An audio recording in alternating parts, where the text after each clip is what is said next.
Two middle-aged guys try to work it all out. Two middle-aged guys try to work it all out. Two middle-aged guys try to work it all out.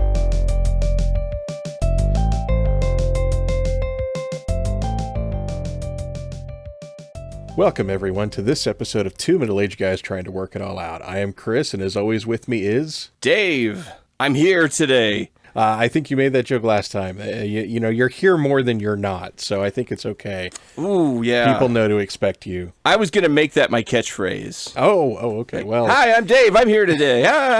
Because someday I won't be, and you'll wonder. All right. Well, 4 or 5 more episodes, and then it'll start appearing on T-shirts. That's right. Today we've got a really cool episode, really cool topic, a little bit of back and forth like we are known for. So I think we should tell our listeners a little bit inside baseball, right? Number one, we have new microphones. Ah, yes, we do. We've stepped up in the world. We have stepped up in the world.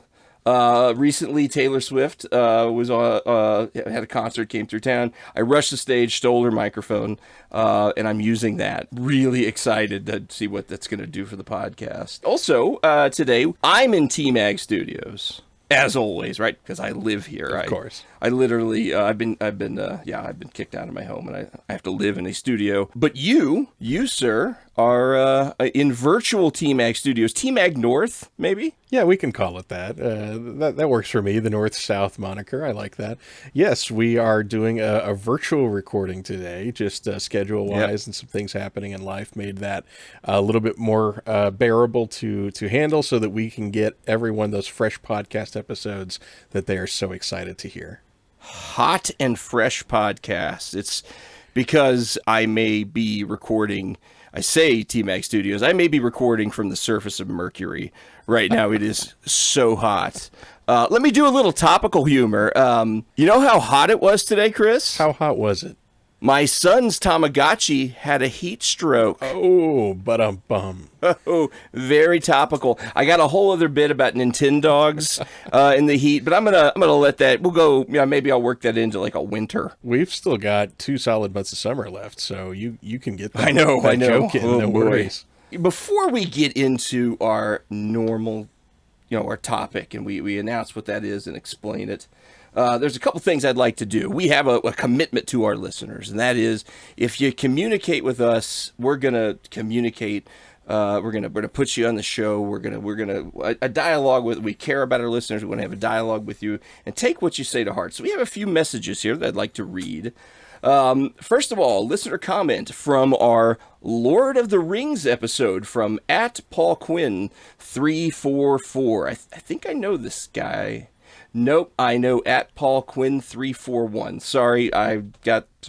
Nice to meet you, 344. Very similar. Very similar. He's just on Lord of the Rings. I love this note. Don't forget the composer of the music for the movies, Howard Shore.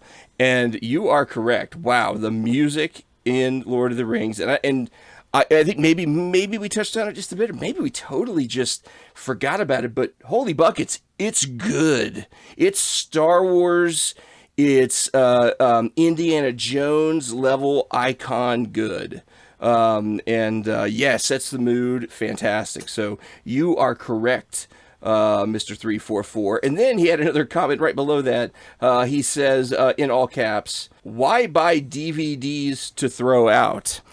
So, Paul Quinn 344, you probably want to check our back catalog because during our first season, one of our earlier episodes, we did a digital versus physical episode. What do you prefer your media on? And I went, I declared I am digital. I am digital only, almost with a religious fervor. Whereas Chris, describe your position. I am a huge fan of physical. Now with movies, I've had to go more digital than I would prefer, but I want my discs if I can have them. Yep, because Chris is so actively buying disc, I must bring balance by destroying physical media, destroying discs. It's kind of gotten out of hand, like all physical media. I don't care what you look at as long as it's digital. Of course, this is a joke. I do not destroy DVDs. It was just a little joke because I have a strong preference for digital media, and I do not buy physical media anymore. And whatever I have, I typically, if I get it, I just, give it away. Don't throw it away, give it away. So that's why. That's why I'm not throwing it out, buddy. Another comment from YouTube on our Dune episode at LeonRB8554. He says this, and this is a kind comment, Leon.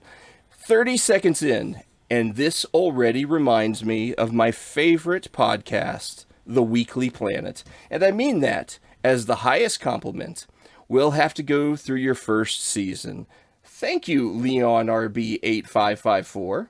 I really appreciate that, and I hope you and your 8554 family are all doing well this summer season and staying cool. That really is a nice compliment. I have not listened to The Weekly Planet. I hope it's a good podcast. I hope it's not something like really awful, but that's a very nice thing for him to say. It is. Thank you for that comment. All right, last comment here was sent to me by our good friend Daniel. It's pretty long. Is this Daniel, Free Jack Daniel? This is Free Jack Daniel. Yes. Okay. So we got to be careful going through this. It's pretty long. I'm going to trim it down a little bit. I'm a little nervous where this could go. I'm hoping like we're not watching like a boy and his dog or something after this. Like, hey guys, watch this movie. It's great. Or no. But no, our good friend Daniel just had a few things to say, and I'm not going to read it all. Keeping it a little bit short. Hi guys, just checking in, and congrats on having Mike on the show.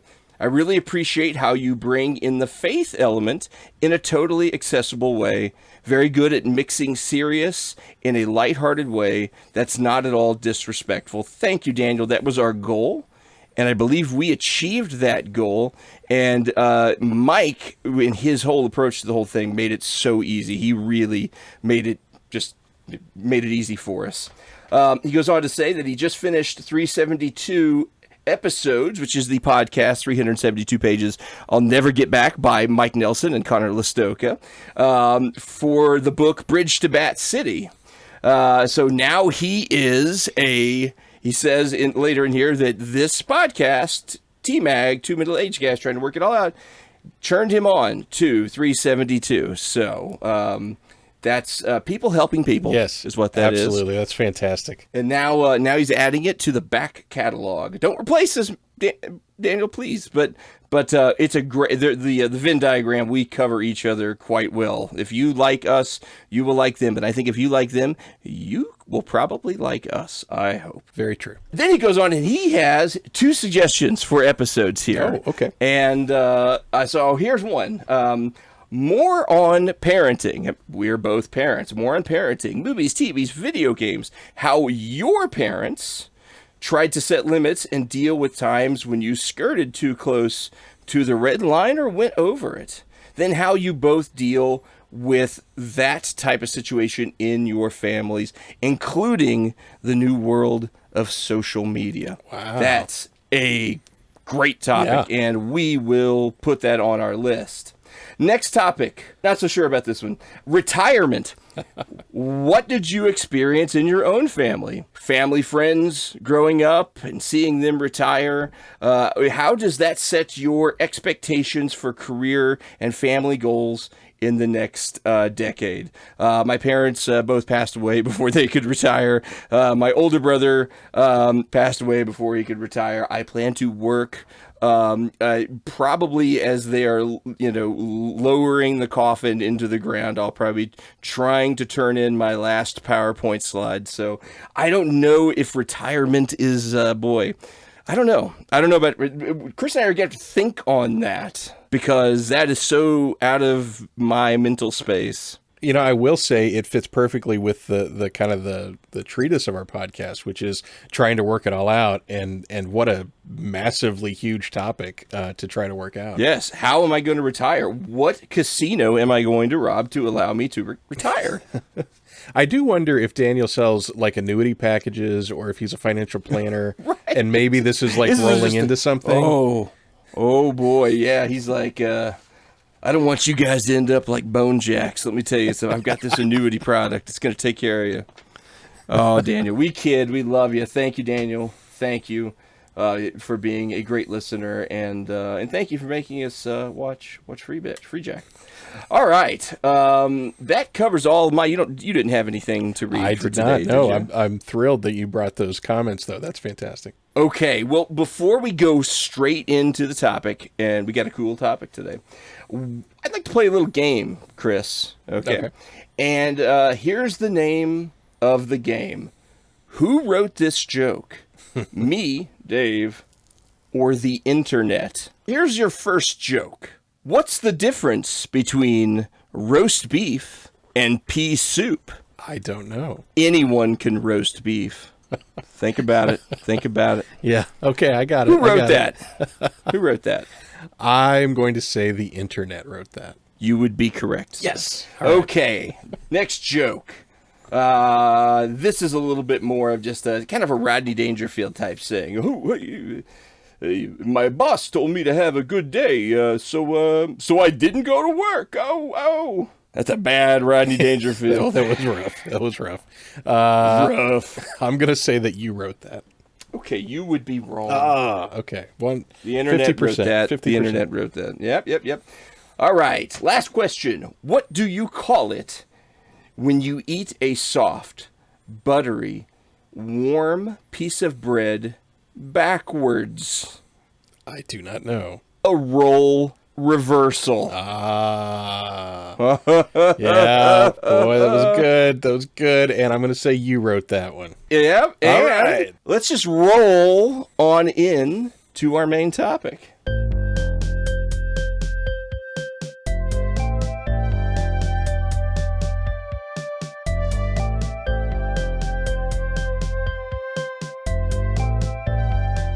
Well, Dave, that segue that you provided for us is perfect because this is a role reversal episode. And what we mean by that is we specifically picked dramatic actors who have done fantastic work in comedic roles and then comedic actors who have done fantastic work in dramatic roles. So we've got one that we both kind of agreed on that had to be talked about. And then like we do in most of our episodes, we have split those up a little bit. So the one we agree on and the one that's going to set the stage for this entire conversation, Mr. Leslie Nielsen.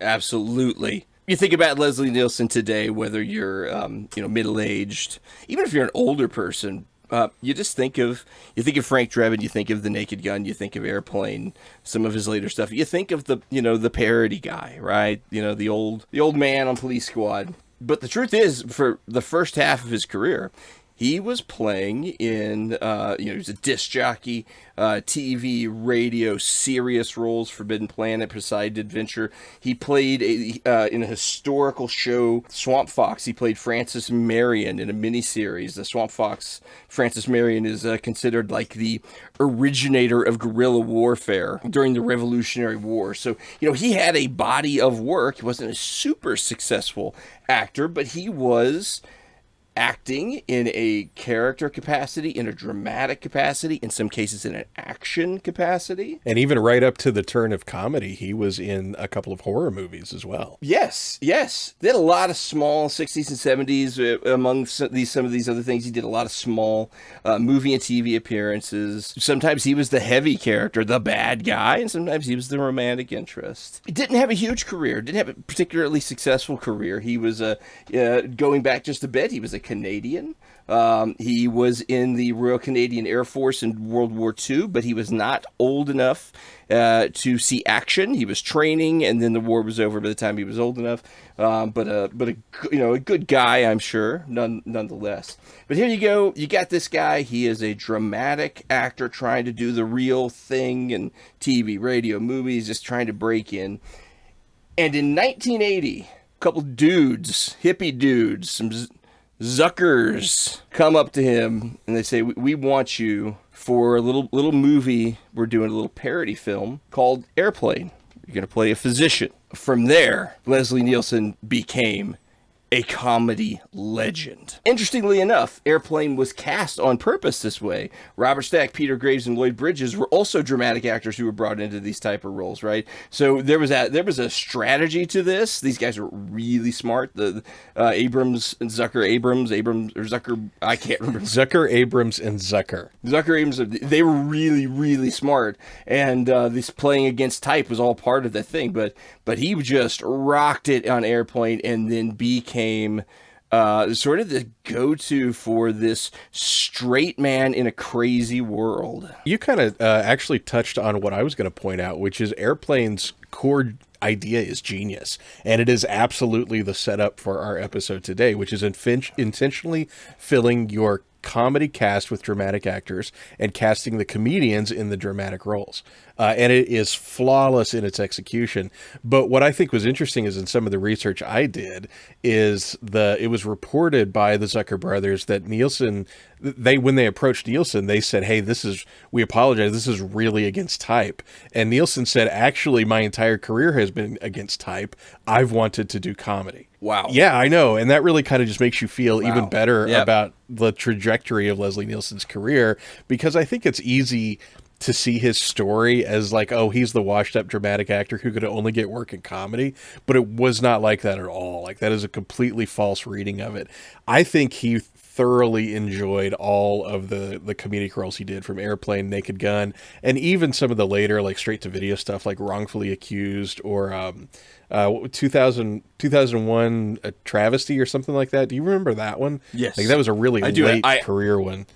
Really late, really poor, didn't get distribution. He was having fun, and he is such a good comedic actor. His timing is just flawless. His timing is perfect. But he's got that straight man where all the craziness is going around him.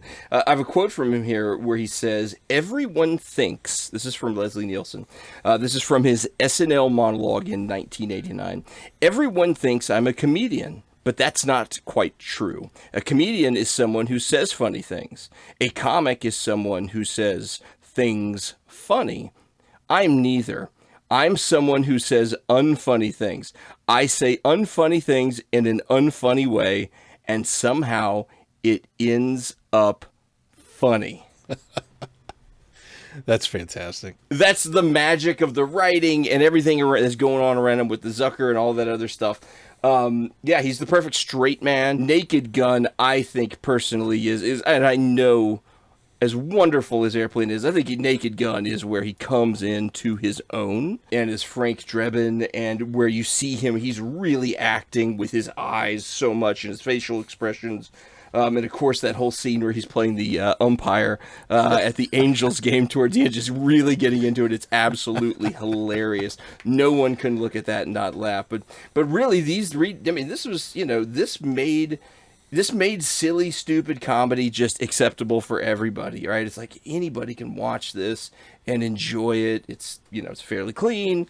You don't have to think too hard. It's just really broad and just have a good time. He then went on to do some other stuff, but I would say towards the end, his best standout performance that kind of brought him back into the social, or into the public eye, would be Scary Movie 3 and 4, where he played the president of the United States. Those are very funny movies. 1 and 2, 5 total garbage, but 3 and 4, the Zuckers are involved, and Neeson has a very large role as the president of the United States, and is hilarious. So, one note here: Roger Ebert called Leslie Nielsen the Olivier of spoofs, the Laurence Olivier of spoofs. I don't know if you had that in your notes. It was the next thing I was about to say.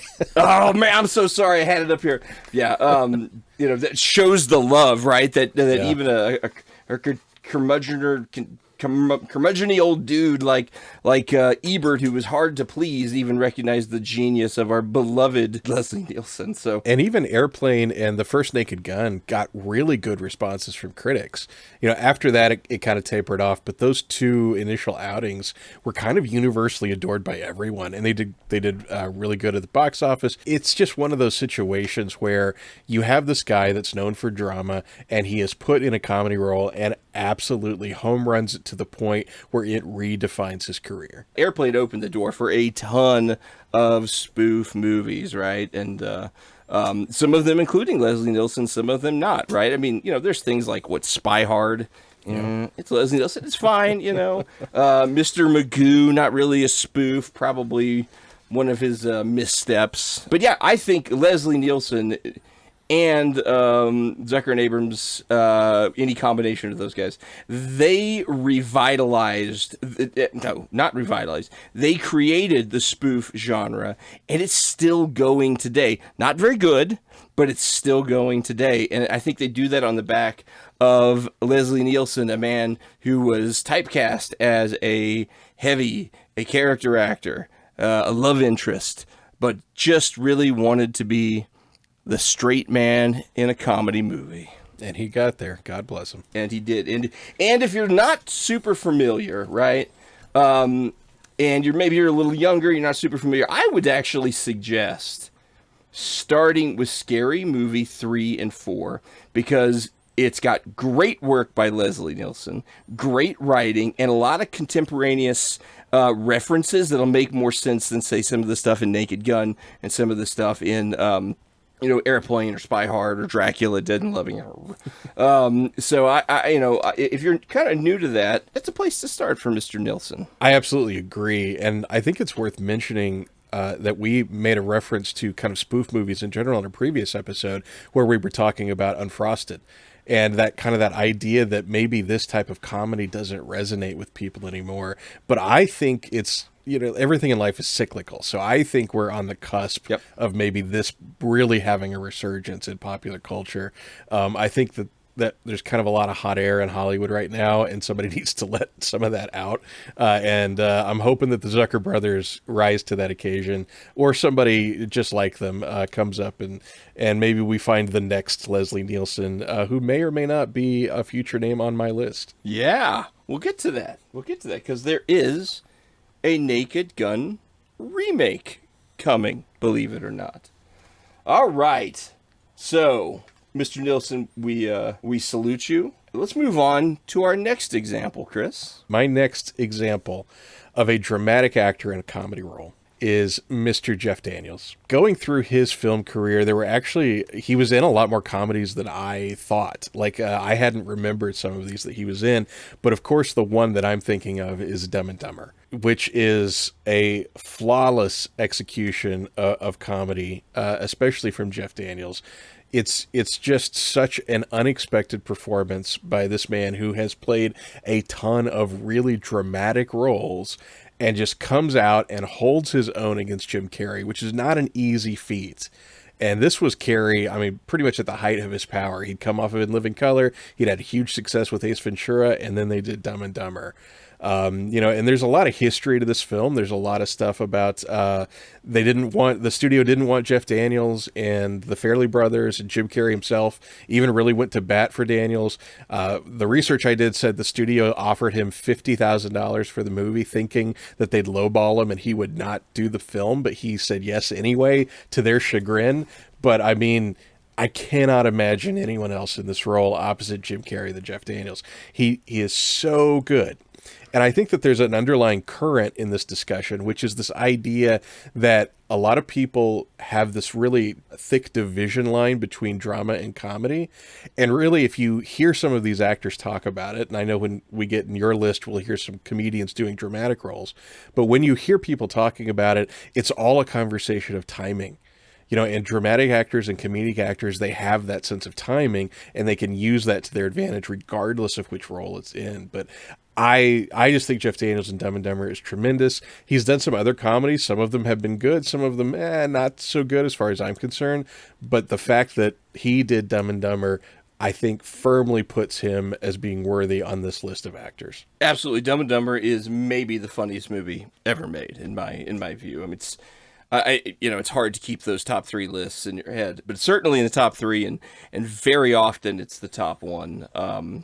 And I know he does have a prolific career outside of comedy, and I cannot disagree in any way. When you come out with a movie like Dumb and Dumber, you kind of, it's like a walk-off home run. You can drop the mic and leave and say, I can do it all. I can do drama, I can do comedy, and to continue these weird analogies, I can play baseball and I can rap. If you're so interested in following my twisted logic. Piece of trivia for you for Dumb and Dumber. Do you know who was originally offered the role of Harry that Jeff Daniels eventually took? No. Nicolas Cage. Think about that for a minute. Ooh, the intensity might have been a problem. I love Nick Cage. Someday we will talk at length on Nick Cage. But Nick Cage has a certain intensity. And really, when you think about that duo, the innocence of that character, if he had been intense like Lloyd Christmas was intense, I'm not sure that would have worked. Well, I'll blow your mind even farther, because when the Farrelly brothers were talking about Nick Cage for the role of Harry, guess who they were talking about for the role of Lloyd, which Jim Carrey ended up taking? Chevy Chase. Gary Oldman. Oh, what? So Dumb and Dumber could have been a Gary Oldman Nicolas Cage vehicle. Well, sir, I have to stop playing Shakespeare, and then I was going to go and play Truman like 9 times in 9 movies, which will all win Academy Awards. But sure, I'll stop and play your little comedy. Well, ha ha ha. No, that's Gary Oldman responding to the Farrelly brothers. He sounds just like that, by the way. We talk all the time. I closed my eyes and thought I was interviewing Gary Oldman, which may not be outside of the realm of possibility given some of our earlier episodes. But anyway, I know. Getting some pretty big names here on the show. But that's just, I can't imagine Dumb and Dumber anyway other than Jim Carrey and Jeff Daniels. It is perfect. So that was my second dramatic actor in a comedic role. So here I go. I'm going to bring you a comedic actor in dramatic role. And I'm going to start by saying I don't think and I've said this before, I don't think this person is really very funny. But Robin Williams can play drama, can play scary, can play a character. And he does it very effectively and had been doing it really even earlier in his career. The World According to Garp is a very early Robin Williams film where he's not going around doing, his eyes, and his, oh, you're healed in the name of you, all that stuff he used to do, and his stand-up comedy always made me feel like I was going to catch Saint Vitus dance from him because it was just so frenetic and over the top. But his performance in these, more dramatic films, The World According to Garp, and then later Good Will Hunting, Insomnia, 1 Hour Photo, which is a creepy movie. And Insomnia is also a creepy movie. Not my favorite Nolan movie, but a creepy movie. And then he went on to do a few other things. He did World's Greatest Dad, which is a drama. Do not watch it. It's filthy. But, it really was a far departure from the funny, what you would normally expect from Mr. Williams. And then, of course, I think I mentioned Good Will Hunting, which was a big deal.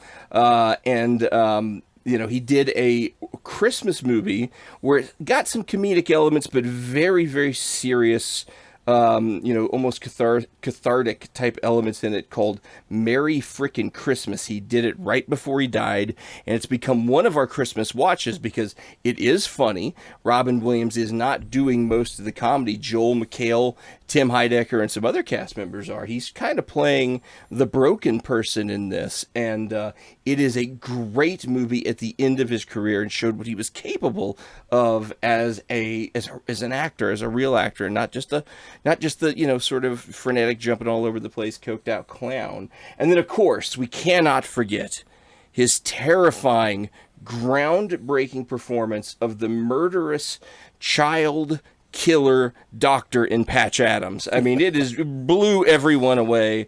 Maybe I misunderstood that film, think Chris. you saw a different Patch Adams from the rest of us. Yeah. I don't know.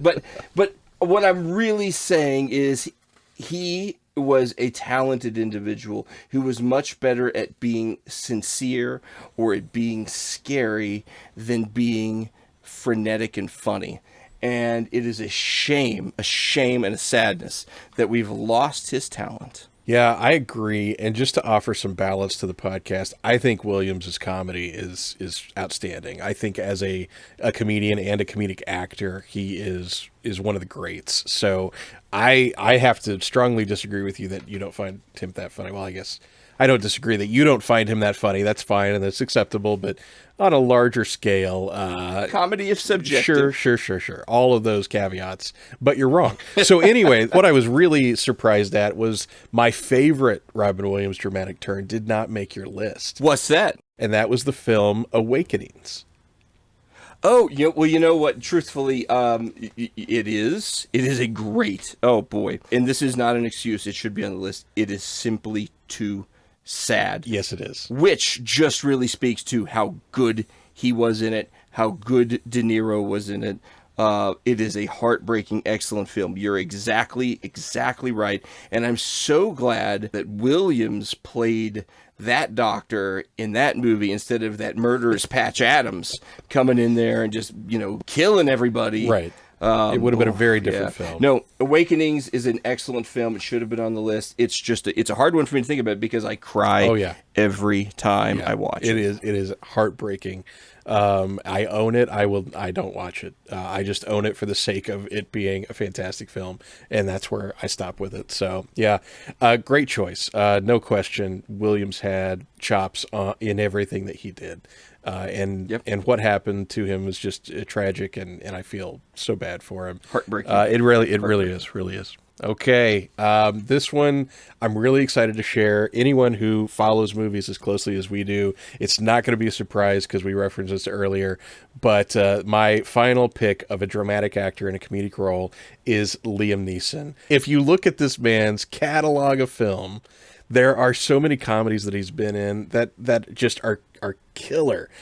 So his role in Ted, which is not a movie that I'm a huge fan of, but Liam Neeson's role in Ted is amazing. Just Google it, look it up on YouTube. That's all you need to watch of Ted is Liam Neeson's bit. It's so funny. So you're saying if I buy these Lucky Charms, you won't follow me home? And then the after credit sequence when I don't remember the after credit sequence. They cut back to the grocery store, and he comes in and he is just thrashed and beat up, and the box of tricks is barely holding together, and he just slams it down on the checkout counter and gives the clerk a bad look, and then walks out. It's fantastic delivery, fantastic setup. Love that. I'm not a big fan of Ted. No, I hear that. I like his part. Yeah, his part in that movie is fantastic. Like I said, just watch it on YouTube. His role in the Lego Movie is hilarious. He plays good cop, bad cop. Good cop, bad cop. Yep. He's got a little part in Anchorman 2, which is just played perfectly. The History Channel is here. I mean, for being known as the Taken guy, for being known as this hugely dramatic actor, his comedic chops are amazing. But my absolute favorite one is his role in a TV show called Life's Too Short, which is a show that unfortunately is not available to stream anywhere. And the DVDs are $1 billion on eBay, which is a shame. But this was Warwick Davis's BBC comedy show that he did with Ricky Gervais. And Liam Neeson comes in because he wants to do improvisational comedy. And it might be the funniest thing ever done, ever. Look it up on YouTube. It will slay you. You will laugh. You will feel guilty. It is so funny. And I got to give it to Liam for his dedication to the joke, sticking with it, and you just got to give it to Gervais for the brilliance of coming up with a scenario for Liam like this. Wow, that is a hilarious moment. Yeah, it's so good. Go to YouTube, Google Liam Neeson, Life's Too Short. It'll pop up immediately, and do yourself a favor and watch it because it is fantastic. But not only has Liam Neeson's comedy chops been proven time and time again, but as we referenced earlier, he is going to play the role of Frank Drebin Jr. in the reboot of Naked Gun. Very exciting. Which when I first heard it, I was immediately like, are you sure that's correct? Because I'm thinking of Taken Liam Neeson, I'm thinking of Schindler's List Liam Neeson, and then I remembered all of these other roles, and I was like, that is perfect casting. It is. I've got really high hopes for this reboot. I hope it is as good as it sounds. So this is something that Jerry Zucker said about Leslie Nielsen, and this applies to Liam Neeson. He said this: directors cast Nielsen for his ability to play a fish in water, saying, "You could have cast funny people and done it with everyone winking and goofing off and silly. We wanted people to be oblivious to the comedy." He's taking that same approach with Leslie Nielsen. You're my straight man. You're going to have, you've got skills. Liam Neeson, you're my straight man. You're going to have skills. The funniness is all around you, and you've got to be the straight man through it. And that approach that worked for Leslie Nielsen is going to work for Liam Neeson, and we are going to see, I think, we're going to see something great. I agree. And let's not also forget the tie that binds these two actors together, which is they both have the same initials. That is crucial. Yes. Without that, neither of them would be funny. So we're grateful for that fact as well. For my final example, I'm going to hit you with just an undisputed king of comedic performance, particularly in the movie and in the sketch world.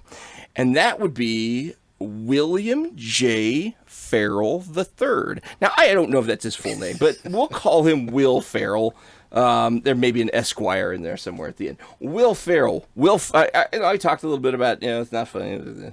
I don't think Robin Williams is funny. Will Ferrell is funny. Yeah. He's had a dry spell. He's had a dry spell for a few years now, but he is a funny guy. His SNL time, very funny. When he was making movie about all those sports, was very funny. The Anchorman movies are uproariously funny. They're on. If I see him on, I turn him on. But he is funny, but he's also very skilled in the dramatic areas too. He made a movie in 2010 it's an independent film called Everything Must Go. And this is a movie about a portrayal about a upper middle class individual with functional alcoholism who keeps fighting alcoholism and losing, and fighting alcoholism and losing, and about how he finally loses for the last time, loses his job, loses his wife, and must start over.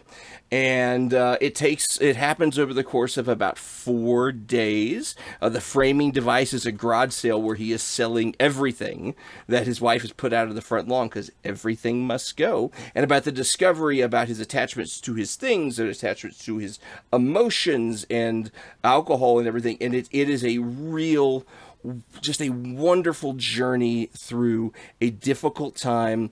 It's taken very seriously. It has moments of humor, but really, it's just an excellent, well done film where Will Ferrell shows he has got dramatic chops. I know we use that word a lot. He's got dramatic chops, and he is capable of playing more than just, the silly guy oblivious to everything. I really love this movie. Saw it at an independent movie theater, the Moxie here in Springfield, and I just really think it's great. Ferrell acts. He does not come across as his yelling, over the top, boisterous, Ron Burgundy character, which he has transitioned to through his career, because it works, because people laugh. He plays the character like the character needs to be played. And I will also note that I know that he has a somewhat similar turn, even though it's a little bit more comedic and weirder, in Stranger Than Fiction, a movie I have not seen, but I probably will. But I think just for Everything Must Go on its own, I have to say Will Ferrell's role reversal from comedic powerhouse to truly capable dramatic actor deserve to be called out in this podcast. It's a great choice, and I'm glad you cited Stranger Than Fiction, because I love that movie, and I think you'll enjoy it when you watch it. And it does skew a little bit more comedy, certainly, than Everything Must Go does. A little magical realism there, right? Yeah. But I would still say dramatic role. I mean, Ferrell, he's not doing shtick, right? It is an actual performance with an actual story that goes somewhere. So I think you'll enjoy it, and I think those are both excellent examples of Will Ferrell's ability to act and portray, right? And we talked about kind of that dividing line between drama and comedy, and timing being so crucial, but they're also very similar emotionally. I mean, I feel like if you're dramatic, all you have to do is maybe just take a half step backwards, and then you can find your way into comedy. I'm fascinated by all of the people that we've had on our lists and how they glide. It appears effortless. I'm sure that it is not, in fact, effortless, but just the ability for them to exercise those things. And I think that this shines a light on a problem I have kind of with Hollywood in its entire life, which is that people get pigeonholed. And I understand we're talking about millions and millions of dollars of budget and return and all that kind of stuff. But man, so many examples just in the last 45 minutes or so of people who just knock it out of the park, doing so many different types of roles. And imagine if other people got those opportunities. You know, you talked about also Rans, but one I'll throw out just now in the discussion is Tom Cruise. I mean, that man has done some tremendous comedy work. Comedy, action, drama, right. For P.T. Anderson. Right, yeah, absolutely. So, I mean, you know... Comedy in, Tropical Thunder. He went way against type. Tropic Thunder, the third Austin Powers movie, he was really great in that. Very briefly. Yeah. I mean, so, you know, I mean, just all this amazing work that we see from these actors. A couple of honorable mentions, if you don't mind. Sure. I'm going to give one out to Lloyd Bridges, who was referenced in Airplane. Mm-hmm. But he also went on to do Hot Shots Part 1 and Part 2, which are really funny spoof movies. They are really funny spoof movies. I don't think they hold up quite as well as some of the others do, but they're pretty funny. Charlie Sheen before he lost his mind. And he also did one that I've watched recently that is really not that bad, and that is Mafia. Oh, yeah. With Jay Moore. Yeah. It's not that bad. Jay Moore is kind of underrated and kind of self-sabotaging at the same time. Do you have any more honorable mentions? Because we have one more. Yeah, I'll throw out two real quick. One is Julia Louis-Dreyfus. Elaine from Seinfeld. She has done, of course, many comedic roles, but also she's done dramatic turns and done them equally as well, I think, in my opinion. So I think she's one that belongs on the list. And then somebody that we talked about earlier, but I think Jim Carrey deserves a shout out for roles such as Eternal Sunshine on the Spotless Mind, Man on the Moon. Man on the Moon is what I've got here. It's tough for me with Jim Carrey because I am still not certain if he was acting in Man on the Moon. And Man on the Moon is one of my favorite movies. I love Andy Kaufman. I watch Man on the Moon at least once a year. I love it. I think it's fantastic. I think his performance is almost supernaturally good, to the point where I worry about Jim, right? But yeah, I mean, you got to give it to him. And I actually, on the other hand, outside of Dumb and Dumber and a couple other things like Me, Myself, and Irene, I don't find Jim Carrey super funny. I would agree. Not super funny, but certainly that he's got his moments. Have you seen the documentary about the making of Man on the Moon? I absolutely have, Okay, and watched good. that, and it did not make me feel better. It made me feel fair. more worried Yeah. for Jim Carrey, and his relationship with the whole the Kaufman scene, and I don't know, and the wrestling. Yeah, it's a bizarre story, that's for sure. Yeah, I think personally Andy Kaufman was a brilliant performance actor who was sort of inventing anti-comedy without recognizing it. And I think that someone like Jim Carrey has just come along and taken it a bit too far. And Andy would probably be just a little disappointed how nutso he went. But, who knows? I could be wrong. I did want to step back to Julia Louis-Dreyfus because, of course, the comedy. But help me out with the drama. Are you thinking Veep? No, I am not thinking Veep. Okay, because that's kind of a comedy as well. Right. I would have called that a comedy. No, she did a film with James Gandolfini, and the name of it is escaping me right now because this was just an also ran. But let me pull it up on IMDb because it's worth pointing out. And then through the magic of editing, I'll make this all sound like it's flawless. James Gandolfini. Named after my favorite sandwich. Delicious. A Gandolfini with extra hot peppers. It's the way to go in New York. Little red sauce. Yeah. Excuse me. There's a knock at my door. The Gandolfini family's here to kill me. Oh, Sorry. wow. That's shocking. So there's You Hurt My Feelings, which is a really interesting movie, not James Gandolfini, where she plays a dramatic role. There's the new film out that's A24 called Tuesday, which I have not seen, but looks tremendous and looks like a very dramatic piece. Downhill was a very dramatic turn, also with Will Ferrell and Julia Louis-Dreyfus. So she was in that. Man, Enough Said. That's the film with Julia Louis-Dreyfus and James Gandolfini. Again, very dramatic. So she's done several. Now, they are kind of more of like the independent films, like they get the standing ovation at Cannes and they don't really get the Springfield show. But they're out there and you could find them. They're worth finding. She is a talent. She really is. Interesting. All right, I might have to check that one out. Well, Chris, I think that we have, what have we solved today? I think that we solved something here. Well, if they're listening, we solved Hollywood's problem, which is just let actors act.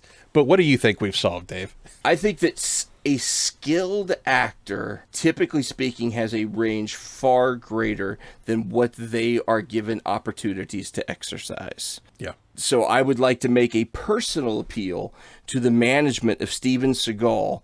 Please allow him to do children's programming and, maybe some lighthearted, like he moves into like a biracial neighborhood and he's running like a pancake stand. And I really think that, you can stretch Seagal and show his skill. And I think,